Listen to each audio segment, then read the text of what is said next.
The wind howled over the rocky shore, carrying with it the scent of salt, decay, and something much darker, human cruelty. Old Nikolai, 87 years of age, frail as a thin reed and shivering beneath his worn-out coat, stared at the sea that he had once loved. It was the same sea where he had taught his children to swim, where he fished for decades to feed them, where he told them stories about courage, gratitude, and God's fairness. But today, the sea was not a place of memories, it was a grave. Behind him stood the three people he loved the most in the world, his children, Victor, Marina, and Pavel. But the faces so had no war mth, no love, only annoyance, greed, and cold impatience. Their eyes reflected not the affection of children, but the calculation of predators. Father, Victor snapped, gripping his arm harshly, you've lived long enough. Your time is over. I want my share of the inheritance. And I want it now. Nikolai blinked, confused, unable to comprehend how a son raised with tenderness could say such words. Marina crossed her arms, her tone dripping with venom. We don't have the money to keep taking care of you. You should have died years ago. If you had any dignity, you wouldn't be a burden now. While Victor and Marina argued, Pavel, the youngest and the quietest, stood silently, his face pale, his hands trembling. But he said nothing. His silence was its own betrayal. Nikolai tried to speak. His voice cracked like dry leaves. My children, I raised you with everything I had. Your mother, God rest her soul, gave her life to, enough. Victor shouted, and shoved the old man toward the edge of the cliffside rocks. Just sign the papers. We'll sell the house, the land, everything. We'll get our money, and you, well, you'll be gone. At that moment, the sky itself seemed to hold its breath. The waves below roared ruthlessly against the sharp rocks. Nikolai's fragile body shook, not only from fear but from the heartbreak deeper than any wound. Is this what I deserve? He whispered. After all the sacrifices, after all the nights he worked just so you wouldn't go to bed hungry. Marina hissed, stop pretending you're innocent. You should have given us the inheritance earlier. Now we're just speeding things up. With a cruel laugh, Victor grabbed Nikolai's thin arm. Let's finish this. Before the old man could scream, before he could pray, before he could even take a final breath, they pushed him. His body fell backwards, helpless, spinning through the air. Time slowed. He saw the sky one last time, the faces of his ungrateful children, and the life he had lived, every sacrifice, every tear, every night he stayed awake worrying for them. Then, splash! The sea swallowed him whole. Cold, crushing, brutal. The shock of the water hit him like ice knives. The current dragged him downward. His lungs burned. Darkness crept around the edges of his vision. But then, something unexpected happened. A hand, a rope, a flashlight. A voice shouting, a fisherman's boat. Nikolai lost consciousness, not knowing that fate had other plans for him. The children, seeing him fall into the sea, didn't even check if he survived. They simply dusted off their hands, gathered the inheritance papers, and walked away. They believed they had killed him. But the sea had returned him. And what would follow would change everything. Nikolai awoke slowly, as if rising from the depths of death itself. He felt warm mth, a blanket, a small fire, and the smell of hot tea. He blinked until the world came into focus. Standing beside him was Artyom, a fisherman from the nearby village, a man known for his honesty and enormous heart. You're safe, Artyom whispered. He saw something fall into the water, thought it was debris. But then he heard tears. Welled in Nikolai's eyes. Someone had saved him, someone who owed him nothing. Someone who loved him more than his own blood. Days passed, and the villagers nursed him back to health. When they heard the truth, how his children had thrown him into the sea like garbage, the entire village was outraged. Artyom looked at the old man with compassion. You gave your whole life to them, but they gave you death. You don't deserve this. Live here. Stay with us. We will treat you like family.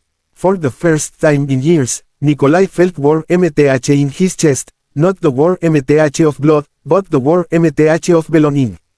Meanwhile, back in the city, Victor, Marina, and Pavel were celebrating. They forged signatures, sold the house, drained the accounts, and began spending the inheritance. They went from arrogant to shameless, living as though no consequences existed. But karma never sleeps. Within weeks, Victor gambled away his share. Marina invested in a fake business and lost everything. Pavel fell into depression, haunted by guilt, unable to enjoy even a single coin. And then, news spread. Rumors of an old man saved from the sea. An old man who looked exactly like the man they had thrown away. The gossip reached the children. At first, they laughed. Impossible, Victor scoffed. Father is dead. But Pavel, already tormented, felt something stirring inside him. A whisper, a warning. And then came the moment that shattered them. One morning, when they walked into the marketplace, they saw a crowd gathered around a man giving advice to villagers, guiding them with wisdom, kindness, and fatherly warmth. A familiar voice, a familiar posture, a familiar soul. Their father, Nikolai, alive. The siblings froze, their faces draining of color. Victor felt his heartbeat pound like thunder. Marina stumbled backward, dizzy. Pavel burst into tears. Nikolai looked at them, but not with anger. Not with hate, but with a look so calm, so wise, so heartbreakingly gentle, it crushed them from the inside. Victor dropped to his knees. Father, but no excuse could erase what he had done. Marina sobbed uncontrollably. Pavel whispered, I'm sorry, I'm so sorry. Nikolai simply said, I have forgiven you. Not for your sake, but for mine. Hatred is a heavier burden than age. But as for returning to them, as for living again with the people who had tried to kill him, he said only one thing, I will not go back with you. You threw me into the sea to die. But life gave me a new family, one that wants me, not my inheritance. The villagers stood protectively behind him. Victor, Marina, and Pavel begged, screamed, cried, but their father walked away slowly, supported by Artyom's strong arm. For the first time, Nikolai felt peace. The inheritance they killed for, it slipped through their fingers like sand. The father they abandoned, found love elsewhere. The children who betrayed him, they were left with nothing but guilt. And that is how life works. The sea took what was evil, and returned what was good. Life in the village transformed Nikolai in ways no medicine ever could. With every sunrise, he felt younger, not in body, but in spirit. Villagers visited him daily, seeking wisdom, laughter, and blessings. Artyom treated him like a father. The children of the village adored him, running to him with their drawings, their questions, their innocent joys. For the first time in decades, Nikolai felt truly alive. Meanwhile, his three children continued drowning in the consequences of their greed. Victor, after losing his inheritance to gambling, spiraled into rage and addiction. Every night stormed into bars, screaming drunkenly about how the world owed him more. He blamed everyone except himself. Marina, once obsessed with luxury and social image, now found herself isolated. Friends abandoned her once her money was gone. Her debts grew. Creditors followed her. She spent nights crying alone, remembering the father who had once comforted her during storms, yet she had thrown him into the sea without remorse. Pavel, the youngest, suffered the deepest. His conscience had become a prison. Night after night, he dreamed of his father's terrified face as he fell into the sea. His guilt clawed at his soul. He visited the cliff almost every evening, staring into the waves and begging forgiveness that he wasn't sure he deserved. One morning, after 3 months of internal torment, Pavel made a decision. He would go to the village and see if the rumors were true. If his father was alive, he would fall to his knees and beg for a chance to make things right. If his father was dead, he did not know what he would do. When Pavel arrived at the village, he was overwhelmed. Everywhere, people smiled, children laughed, the air felt lighter, and then he saw it, his father, sitting under a fig tree, reading stories to village kids who clung to him like he was their own grandfather. Pavel's knees weakened, tears filled his eyes until he could barely see. When Nikolai finally looked up and recognized him, silence fell. The children stepped aside, watching curiously.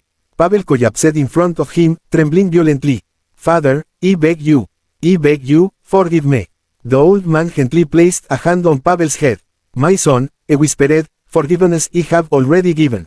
But trust must be rebuilt. Pavel sobbed openly, promising to change, promising to make amends. Nikolai saw sincerity in his eyes, something he never saw in Victor or Marina. He helped Pavel up. Walk with me, he said. And they did, through the village, past the fields, past the rivers, talking for hours. Pavel confessed everything. How guilt nearly destroyed him, how he regretted his silence, how he wanted nothing except a chance to honor the father he had betrayed. Nikolai listened without anger, spoke only kindness. You were silent, yes. But silence is fear, not evil. You still have a heart. Use it wisely. That night, Pavel slept in Artyom's home. For the first time since the incident, he slept peacefully. But fate was not as gentle to Victor and Marina. Months later, Victor found himself homeless after his gambling debt escalated. He wandered the streets, broken and bitter, realizing too late that the father he had thrown away was the only man who ever truly loved him.